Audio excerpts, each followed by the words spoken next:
చోరీ చేద్దామనేటువంటి పకడ్బందీ వ్యూహంతో సాయుధులైనటువంటి దుండగులు ప్రవేశించి కాల్పులకు తెగబడి ఎత్తుకెళ్లారు. దొరికిందంతా దోచుకెళ్లారు. అయితే వారు ఎవరు ఏంటి అనేది ఇంకా మనకి ట్రేస్ అవుట్ కాలేదు. ఎందుకంటే అదంతా కూడా మనం చూస్తున్నాం. ఇక్కడ ఈ మెయిన్ గేట్ ఉన్నది మనం చూస్తున్నాం. ఒకసారి సెక్యూరిటీ కనబడుతున్నారు కదా, ఆ సెక్యూరిటీ కనబడేటువంటి కోణంలోనే అక్కడనే ఆపివేశారు. దాని లోపల భాగంలోనే వాళ్ళంతా కూడా ఇక్కడికి వచ్చేటువంటి పరిస్థితి. ఎందుకంటే లోపలికి వెళ్తే దానికి సంబంధించినటువంటి ముద్రలు, వేలు ముద్రలు కావచ్చు, ఫింగర్ ప్రింట్స్, క్లూస్ ఇవన్నీ కూడా మనకి ఇబ్బంది అయ్యేటువంటి అవకాశం ఉంది అనేటువంటి ఉద్దేశంతోనే వారు రిస్ట్రిక్టెడ్ ఏరియా ఉంది, అక్కడ do not cross scene of offence అని చెప్పేసి కూడా చెప్పడం జరిగింది. ఇక్కడ పోలీస్ యంత్రాంగం కానీ సిపి కానీ ఇదంతా కూడా వాళ్ళు కంట్రోల్లోకి తీసుకున్నారు. దీనిలో మనం ఇక్కడ నుంచి బయట నుంచి మాత్రమే గ్లాస్ లో మాత్రమే ఎక్స్ప్లెయిన్ చేసే అవకాశం ఉంది. ఇదంతా కూడా రక్తపు మరకలు పడిపోయాయి, సంచలనంగా మారింది. వాళ్ళ భాగంగానే ఇదంతా కూడా ఏం జరిగింది అనేటువంటి కోణంలో పూర్తి స్థాయి మనకి సమాచారం అందాల్సినటువంటి అవసరం ఉంది. అఫీషియల్ గా అధికారులు చెప్తే గానీ పూర్తి సమాచారం క్లారిటీ వచ్చేటువంటి అవకాశం ఉంటది. Forensic team and clues team రంగంలోకి దిగింది. స్థానిక పోలీస్ కమిషనర్ గౌసలం ఆదేశాల మేరకి పూర్తి స్థాయి విచారణ జరుగుతుంది. త్వరలోనే ట్రేస్ అవుట్ చేద్దాం, పక్క రెక్కి నిర్వహించి వచ్చారా లేదంటే ఇతరత్ర ముఠా పన, అంతరాష్ట్రీయ దొంగల పన అనేటువంటి కోణంలో సైతం విచారణ జరుగుతుంది. కేవలం పిఎంజీ మీద మాత్రమే రెక్కి నిర్వహించారా? ఇతరత్ర జ్యువెలర్స్, చాలా పాపులర్ జ్యువెలర్స్ కూడా కరీంనగర్ లాంటి సెంటర్ లో ఉన్నాయి. ఇతర ప్రాంతాల పరిస్థితి ఏంటి? బంగారు ధరలు రెక్కలు వచ్చాయి ఒక్కసారిగా. హైదరాబాద్ లో జరిగిన ఘటన కావచ్చు, ఇతర ప్రాంతాల్లో జరుగుతున్నటువంటి ఘటనలు మరొక ముందే ఇక్కడ కరీంనగర్ లో ఇది చోటు చేసుకోవడంతో వీరంతా కూడా అప్రమత్తమైనటువంటి పరిస్థితి గమనించవచ్చు. మనోజ్, అక్కడ స్టాఫ్ ఏం చెప్తున్నారు? ఆ స్టాఫ్ రియాక్షన్ ఏంటి? ఆ సమయానికి వాళ్ళు ఎలా వచ్చారు, ఎంతమంది వచ్చారు? ఎస్ మనోజ్, ఇంకా ఆ స్టాఫ్ ఎవరు మనకు అందుబాటులో వస్తలేరు. ఎందుకంటే మనం ఇక్కడ మాత్రమే, మీరు విజువల్ లో చూస్తున్నారు, ఈ గ్లాస్ లోపల మాత్రమే ఆ సిబ్బంది ఉన్నారు. గాయపడ్డ వాళ్ళందరూ ఆసుపత్రికి వెళ్లారు. అక్కడ చికిత్స అందుతున్నటువంటి పరిస్థితి, వాళ్ళు మాట్లాడే పరిస్థితిలో లేరు. కాబట్టి ప్రత్యక్ష సాక్షుల వివరాలు ఇంకా మనకి తెలియదు. చుట్టుపక్కల వాళ్ళు చెప్తున్నటువంటి పరిస్థితిని గమనిస్తే ఆ రోడ్డు పైన సైతం మనకి బుల్లెట్ షెల్స్ ఉంటాయి. బుల్లెట్ షెల్స్ ని ట్రేస్ అవుట్ తీసుకున్నారు. ఆ finger prints and clues team forensic రంగంలోకి దిగింది కాబట్టి పూర్తి స్థాయిలో మనకి క్లారిటీ వచ్చేటువంటి అవకాశం ఉంది. మరికొన్ని గంటలు ఆగాల్సిందే. సీసీటీవీ ఫుటేజ్ పరిశీలిస్తున్నారు. దాని తర్వాత ఇక్కడ సిబ్బంది, మేనేజర్ ఏం చెప్తున్నారు, వాళ్ళు తెచ్చిన నగల్లో ఎంత చోరీ చేశారు, ఎట్లా వచ్చారు, ఏం మాట్లాడారు, పూర్తి స్థాయిలో మనకి సమాచారం అందాల్సినటువంటి అవసరం అధికారికంగా ఇంకా రావాల్సి ఉంది. మనోజ్, బట్ ఎంతమంది వచ్చారు? పోలీసులు ఏదైనా గుర్తించగలుగుతున్నారా? ఎంతమంది వచ్చారు? వాళ్ళు ఏదైనా వాహనంలో వచ్చారా? ఇంకా అక్కడ జరిగిన హ్యాపెనింగ్ పైన ఎటువంటి అప్డేట్స్ ఉన్నాయి? అంటే వారంతా పక్కగా స్కెచ్ వేసుకొని వచ్చారంటే ఏదైనా సెపరేట్ వెహికల్లోనా? ఎంతమంది కలిసి వచ్చారు? వాళ్ళకి ఆయుధాలు ఎక్కడి నుంచి వచ్చే అవకాశం ఉంది?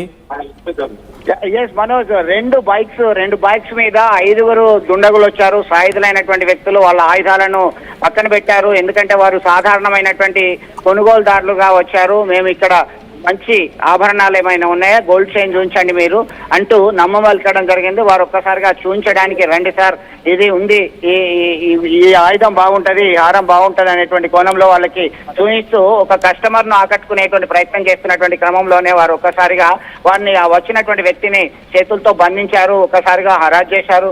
దాంతో వెంటనే మీరు నగలంతా కూడా ఇవ్వాలని చెప్పేసి డిమాండ్ చేయడం జరిగింది. ప్రతిఘటించడంతో ఒక్కసారిగా కాల్పులకు తెగబడ్డారు. దాదాపు లోపలనే 8 రౌండ్ల పైన కాల్పులు జరిగినట్టుగా మనకు సమాచారం అందుతుంది. దీంతో పాటు వెంటనే దొరికిన కాడికి అంది తీసుకెళ్లినటువంటి పరిస్థితి అయితే గమనించవచ్చు. ఇది ఇక్కడ జరిగినటువంటి అప్డేట్ ఇంకా మనకి రావాల్సి ఉంది. వాళ్ళ పరిస్థితి అయితే విషమంగా ఉంది. గాయపడ్డటువంటి 4 వ్యక్తుల్ని స్థానికంగా ఉన్నటువంటి ప్రైవేట్ ఆసుపత్రిలో తరలించి చికిత్స అందిస్తున్నారు. ఇదంతా కూడా పరిస్థితి విషమంగా ఉంది. రక్తపు మరకలు ఆ రోడ్డు మీద కూడా ఉన్నాయి. బాగా ఇబ్బందికరమైన పరిస్థితి. ఒక్కసారిగా షాక్ కు గురైనటువంటి పరిస్థితి. మనోజ్, పూర్తిగా మనకి ఏంటి అనేది తేలాల్సినటువంటి అవసరం అయితే ఉంది. సీసీ ఫుటేజ్ వస్తే గానీ, పూర్తి స్థాయి అధికారులు చెప్తే గానీ మనకి ఒక క్లారిటీ వచ్చే అవకాశం ఉంది. ఇక్కడికి ఎవరిని బయటకు రానివ్వట్లేదు. లోపల ఉన్నటువంటి సిబ్బంది రావట్లేదు. మరి బయట ఉన్న వాళ్ళకి పూర్తిగా సమాచారం తెలియదు. మనకున్నటువంటి ప్రాథమిక అంశానికి సంబంధించి ఇక్కడ ఉన్నటువంటి అంశాన్ని నిర్ధారించుకున్న తర్వాత మాత్రమే ఇది క్లారిటీ ఉన్నటువంటి పరిస్థితి. ఒకరు చనిపోయినట్టుగా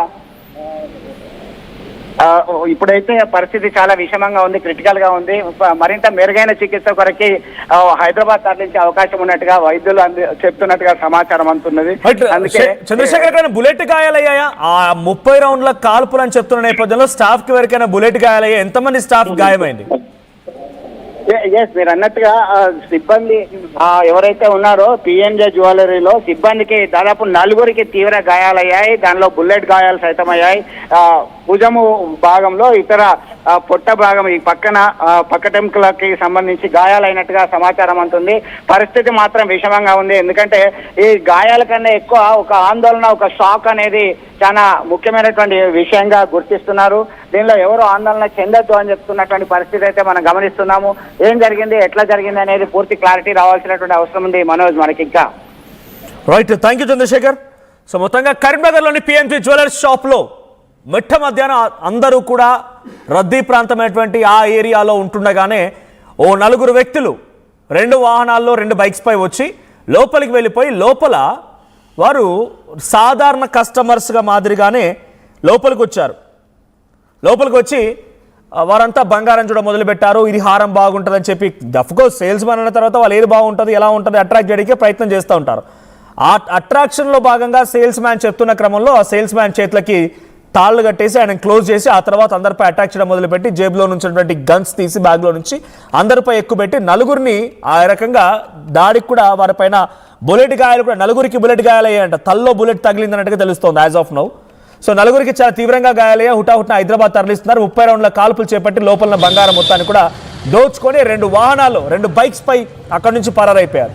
అయితే వాళ్ళు ఎవరు, ఎక్కడి నుంచి వచ్చారు, ఎందుకు ఈ రకంగా చేయాల్సి వచ్చింది, ఎందుకు చేశారంటే డబ్బుల కోసం చేసి ఉంటారు కదా, దేనికి చేసి ఉంటారు. కానీ అక్కడికి వచ్చిన వాళ్ళు అంతర్రాష్ట్ర ముఠాలా, ఏదైనా గతంలో హైదరాబాద్ కూకట్పల్లి మియాపూర్లో ఉన్నటువంటి మాదిరిగానే వేరే రాష్ట్రానికి సంబంధించిన వాళ్ళు ఇక్కడికి వచ్చి అక్కడ దొంగతనాలకు పాల్పడ్డారా, రెక్కి నిర్వహించారా, తెలిసిన వాళ్ళ పని ఉంటుందా, వీరికి ఎవరైనా సహకరించారా? సో ఇవన్నీ కోణాల్లో కూడా పోలీస్ ఇన్వెస్టిగేషన్లు బయటపడే అవకాశం ఉంది. బట్ ఉన్న పలంగా ఒక్కసారిగా ఆ కరీంనగర్ పట్టణం మొత్తం కూడా ఇప్పుడు షాక్ గురైంది.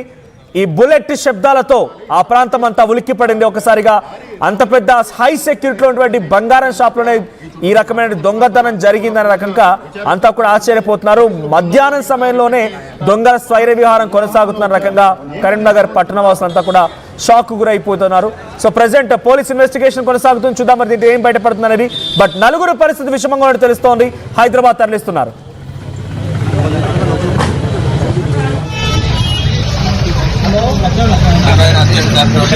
చైన్ పెట్టమన్నాడు. తర్వాత 4 వచ్చారు. చైన్ కావాలన్నారు. చైన్ కావాలన్నాక లోపలికి పోయారు. లోపలికి పోయినాక చూసే ఇంకొక 2 వచ్చి దాన్ని బట్టి సెక్యూరిటీ మీద అటాక్ చేశారు. అందరూ